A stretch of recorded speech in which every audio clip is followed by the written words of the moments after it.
हमारे चैनल से जुड़े रहने के लिए लाल बटन को दबा के चैनल को सब्सक्राइब करें और लेटेस्ट अपडेट के लिए बेल बटन को दबाना ना भूलें। Mix by Aditya recording studio Gopalganj. Music by DJ Umesh. जौहर जिंदगी में घोर बुताबाह करबू। जौहर जिंदगी में घोर बुताबाह करबू। हमार मुँहले मुहवा देखबू जे बियाह करबू। हमार मुँहले मुहवा देखबू जे बियाह करबू। जौहर जिंदगी में घोर बुताबाह करबू। जौहर जिंदगी में घोर बुताबाह करबू।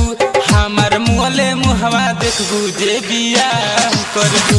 हमार मुँहले मुहवा देखबू जे बियाह करबू।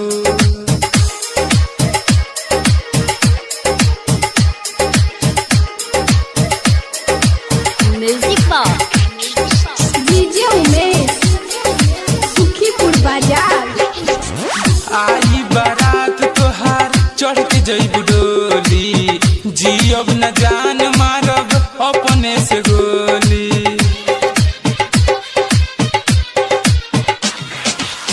आई बारात तोहार चढ़ के जइबू डोली।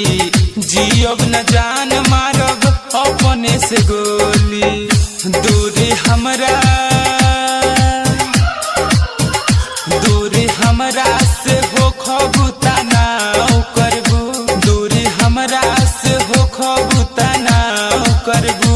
हमार मुँहले मुहवा देखबू जे बियाह करबू।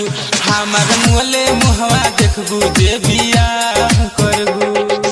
आप सुन रहे हैं राही राजा को।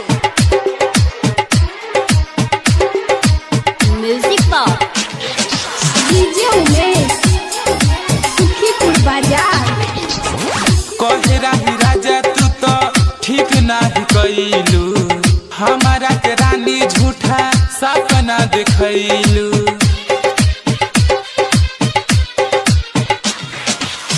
आदमपुर के राजा कहे ठीक नाही कइलू।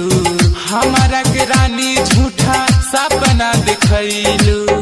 नन्हक रंजन नन्हक शेषनाथ कहे दोसारा के बाह धरबू। नन्हक शेषनाथ कहे दोसारा के बाह धरबू।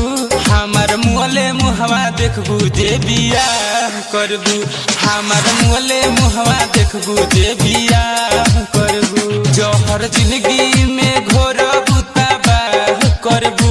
जौहर जिंदगी में घोर बुताबाह करबू। हमार मुँहले मुहवा देखबू जे बियाह करबू। हमार मुँहले मुहवा देखबू जे बियाह